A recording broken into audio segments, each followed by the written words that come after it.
ইরানে হামলা শুরুর পর থেকে এখনও সেখানে জয়ের আশায় হামলা চালিয়ে যাচ্ছে যুক্তরাষ্ট্র ও ইসরায়েল। এমনকি খামেনির মতো ইরানের সব নেতাকে সরিয়ে দেয়া কিংবা ইরানে আগে কখনো হয়নি এমন ধরনের বিধ্বংসী হামলারও ঘোষণা দিয়েছে ট্রাম্প। কিন্তু ইরান মোটেই দমবার পাত্র নয়। ট্রাম্পের হুমকির তোয়াক্কা না করে তারাও ক্রমাগত রাতের ঘুম হারাম করে চলেছে আমেরিকা ইসরায়েলের।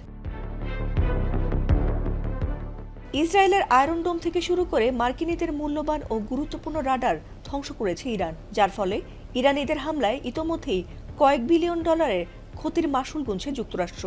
এমনকি যেখানে যুক্তরাষ্ট্রের অস্ত্রের ভাণ্ডার ফুরিয়ে আসছে, সেখানে ইরান ঘোষণা দিয়েছে যে তারা আরও 6 মাসেরও বেশি সময় ধরে হামলা চালিয়ে শত্রু দেশগুলোর ঘুম হারাম করতে সক্ষম। এবার তাই আবারও যুক্তরাষ্ট্র ও ইসরায়েলের বিভিন্ন গুরুত্বপূর্ণ জায়গায় মিসাইল হামলা চালিয়েছে ইরানের ইসলামী রেভলিউশনারি গার্ড কর্পস IRGC। তারা জানিয়েছে অপারেশন ট্রু প্রমিস 4 এর 27তম দফা হামলা চালিয়েছে তারা। এতে ইসরায়েল ও যুক্তরাষ্ট্রের বিভিন্ন লক্ষ্যবস্তুতে ক্ষেপণাস্ত্র ও ড্রোন হামলা করা হয়েছে বলে দাবি করেছে সংস্থাটি। এছাড়াও শনিবার এক বিবৃতিতে IRGC জানিয়েছে সমন্বিত এই হামলায় ড্রোন ও ক্ষেপণাস্ত্র ব্যবহার করা হয়েছে। ইসরায়েলের অধিকৃত উত্তরাঞ্চলের সামরিক স্থাপনাগুলোকে লক্ষ্য করে পাল্টা ক্ষেপণাস্ত্র হামলা চালানো হয়েছে। এমনকি তারা এসব হামলায় উন্নত প্রযুক্তির খাইবার শেখান ক্ষেপণাস্ত্র ব্যবহার করে হাইফা শহরের সামরিক লক্ষ্যবস্তুগুলোতে আঘাত হেনেছে।